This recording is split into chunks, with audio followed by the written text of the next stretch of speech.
তো আজকে আমরা দেখব যে একটা উইথড্রল স্লিপ, আগে আমরা দেখেছিলাম যে ডিপোজিট স্লিপ কিভাবে ফিল আপ করতে হয়, আজকে দেখবো যে উইথড্রল স্লিপ কিভাবে ফিল আপ করবো আমরা। তো প্রথমেই যেটা করতে হবে সেটা হচ্ছে যে আপনাকে আপনার পোস্ট অফিসে গিয়ে, এটা কিন্তু পোস্ট অফিসে উইথড্রল ফর্ম বা উইথড্রল স্লিপ জোগাড় করতে হবে, যেটা হচ্ছে SB7। তো প্রথমেই দেখুন নাম আছে, এই বাঁ দিকটা প্রথমে ফিল আপ করবেন। প্রথমেই নাম, এবার আপনার পোস্ট অফিস, যে পোস্ট অফিস থেকে টাকাটা ওঠাবেন সেই পোস্ট অফিসের নামটা লিখবেন। এখানে যেমন উনি লিখেছেন অভিরামপুর, বা অভিরামপুর পোস্ট অফিস বা অভিরামপুর যাই বলবেন। তারপরে সেদিনকার ডেট দেবেন। ডেট দেওয়ার পরে আপনি এখানে লিখবেন যে কোন কী ধরনের অ্যাকাউন্ট থেকে টাকাটা ওঠানো হচ্ছে। এখানে উনি সেভিংসের থেকে টাকাটা ওঠাচ্ছেন, তাই SB লিখেছেন, ঠিক আছে। এরপরে অ্যাকাউন্ট নাম্বার এখানে 1 2 3 4 5 6 লেখা আছে। আপনার যে অ্যাকাউন্ট নাম্বার বইয়ের প্রথম পাতায় দেখুন লেখা আছে অ্যাকাউন্ট নাম্বার, সেটা এখানে লিখবেন।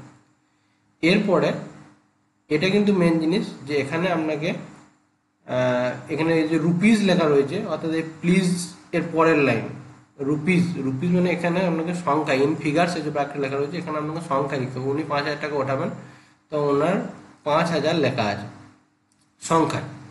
এটা আপনি ইংরেজিতেও করতে পারেন বা বাংলাতেও করতে পারেন, ঠিক আছে। মানে এই যে গোটা লেখাটাই, যেটা অভিরামপুর থেকে শুরু করে গোটা লেখাটা আপনি বাংলাতেও করতে পারেন বা ইংরেজিতেও করতে পারেন, সেটা আপনার চয়েস। এখানে ইংরেজিতে লিখে দেখানো হয়েছে। তো ওর পরে সেই কথাটা এবার সংখ্যায় লিখতে হবে, অর্থাৎ কত টাকা নেবেন সেটা সংখ্যায় লিখতে হবে। ₹5,000 অনলি লিখলেন। এবারে ব্যালেন্স আফটার উইথড্রল, এরপর ধরুন আপনার 25,000 টাকা অ্যাকাউন্টে জমা ছিল, আপনি 5,000 টাকা উঠবেন, তাহলে ওঠানোর পরে আপনার কত টাকা থাকবে? 20,000। তো এটা যদি আপনি না পারেন, তো এটা না করার প্রয়োজন নেই, ফাঁকা রেখে দেবেন। এটা পোস্ট মাস্টার যিনি আছেন উনি করে নেবেন, ঠিক আছে। এরপরে এইখানে এই সিগনেচার আর left thumb impression of the ডিপোজিটের এখানে আপনার সই করবেন, ঠিক আছে।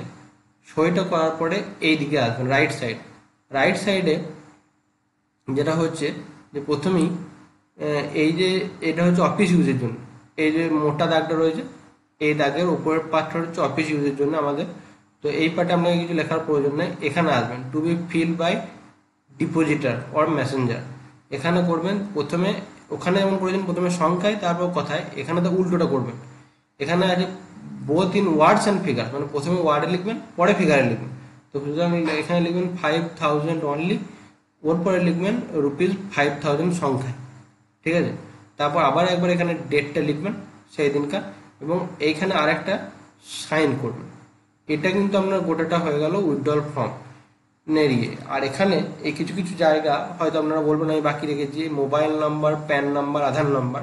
তো এইগুলোর প্রয়োজন পড়ে না। আপনি যদি একটা সেভিংসের অ্যাকাউন্ট থেকে 5,000 টাকা ওঠান, সেক্ষেত্রে প্রয়োজন পড়ে না। এগুলো তখনই লাগে যখন একটা বিশাল পরিমাণ টাকা উইথড্রল করছেন আপনি, বা আপনার শিফট করা নেই, ঠিক আছে। তো তো এখানে মোবাইল নাম্বার বা প্যান নাম্বার এগুলো আপনি বসাতে পারেন, কিন্তু প্যান নাম্বার এগুলো যখন আপনি 50,000 বা তার ওপরে যখন করছেন, তখন দেখুন আপনাকে পোস্ট মাস্টার বলে দেবে যে এগুলো আপনি ফিল আপ করুন, ঠিক আছে। তো এটা খুব অল্প কথায় বাংলাতে এটা বললাম। তো এরকম ভিডিও পাওয়ার জন্য এই চ্যানেলটিকে সাবস্ক্রাইব করতে ভুলবেন না। অসংখ্য অসংখ্য শুভেচ্ছা আপনাদেরকে বাংলা নববর্ষের। ধন্যবাদ।